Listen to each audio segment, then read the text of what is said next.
early 1950s, psychiatrists discovered their next miracle cure. A chemical originally designed to kill parasites in pigs, their new discovery hindered brain function in much the same way as shoving an ice pick into the eye socket. It was an old treatment in a new disguise.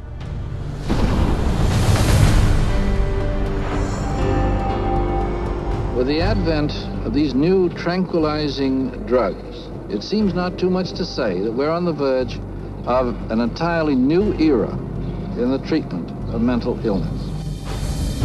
Dubbing it a chemical lobotomy, Canadian psychiatrist Heinz Lehmann described Thorazine as a simple, easy-to-take pill with the same effects as psychosurgery, but without the mess. Thorazine provided psychiatry with the entry into mainstream medicine. It had its magic bullet. If I'm a psychiatrist and I have to spend an hour talking to someone in psychotherapy, there's only so much I can charge for that hour.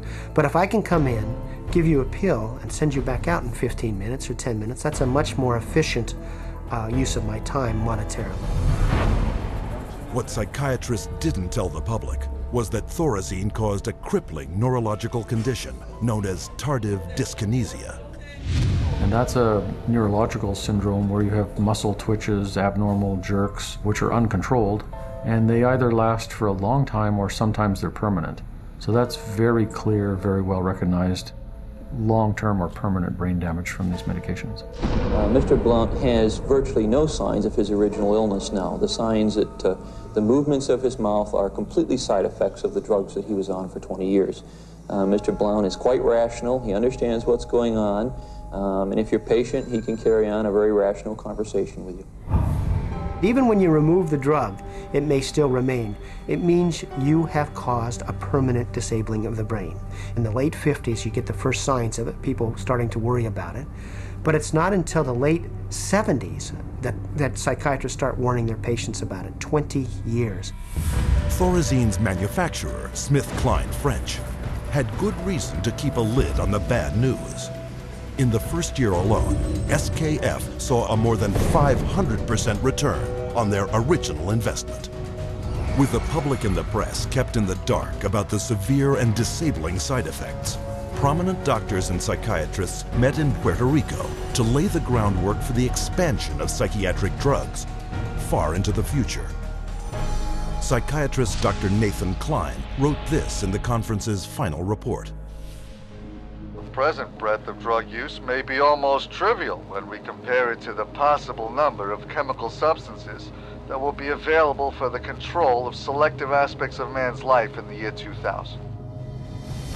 Dr. Klein spearheaded a movement flooding new psychiatric wonder drugs onto the global marketplace, backed by a massive publicity machine spending hundreds of millions of dollars. Psychiatry was now an industry of drug pushers. By 1970, the American Psychiatric Association was so dependent on drug company money that 30% of its annual budget came from pharmaceutical advertisements in its official journals. So we had money flowing to trade organizations, we had money flowing to the doctors, and to their journals. Well, we all know that that is going to influence how they think. The majority of National Institute of Mental Health and National Institute of Health scientists are getting more money from drug companies on the side than their tax-based salary. With so much money to be made, all psychiatrists needed was a scientific theory to justify it. Their solution? An official report declaring that all mental problems derive from a so-called chemical imbalance in the brain, requiring drugs to correct. This chemical imbalance is one of the greatest fallacies ever foisted upon patients and the public. There is no chemical test to show an imbalance related to any psychiatric disease, whether it's depression, anxiety, what have you. The chemical imbalance is for the benefit of the psychiatrist. It has to be there so that psychiatrists can treat it. But fraudulent chemical imbalance theories could not hide the mounting evidence of common and terrifying side effects, such as akathisia. Akathisia is like an extreme inner nervous agitation. people describe it as wanting to crawl out of their own skins. And this happens with great frequency, and it is absolutely, totally well understood to be associated with suicide and violence and homicide. After years of these reported side effects and cases upon cases of violence, self-mutilation, and death, in 1991, health experts, legislators, and the public finally forced the FDA to order an investigation. I know with absolute certainty that if Charles had any idea of the side effects of Prozac, he would never have taken it. I had two sons, David Lee, age 8, Billy 16, wife 20 years, all gone. I'll tell you why. After being on Prozac for 21 days, my wife shot and killed both of these two boys right here. She turned the gun to herself and shot herself twice. I took the 9mm automatic, sat down on the bed and put the gun to my head. And I blew a 4-inch hole out the back of my arm instead of my head. Thank God I was a lousy shot. Had someone looked further into Prozac, steps could have been taken to avoid it. What was supposed to be an unbiased hearing was a panel of psychiatrists, the vast majority with personal financial ties to pharmaceutical companies. They basically couldn't find an expert, a doctor, a psychiatrist, at a leading medical school who basically in some way or another didn't have a consulting agreement, hadn't taken money from the pharmaceutical companies. I do not find from the evidence today that there is credible evidence to support a conclusion that antidepressant drugs cause the emergence and or the intensification of suicidality and or other violent behaviors.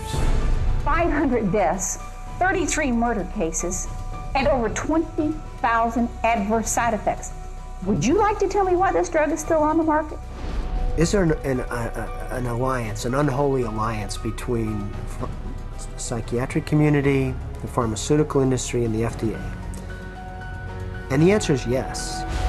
This unholy alliance became all too apparent in 1997, when pharmaceutical companies persuaded the FDA to allow them to advertise directly to the public, with psychiatrists providing medical endorsement.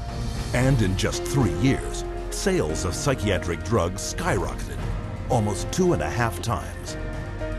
When the numbers of violence and suicide victims shot through the roof, public outrage finally forced the FDA to issue warning labels on antidepressants.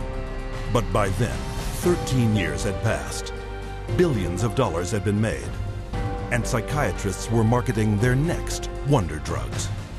Over 100 million of the world's population are taking psychiatric drugs, backed up by fake science and endorsed by regulators who are bought and paid for. Their harmful medications gross nearly $80 billion a year. And while psychiatrists were finding a way to diagnose and drug every person on the planet, on another front, they were continuing their assault on our most personal freedoms.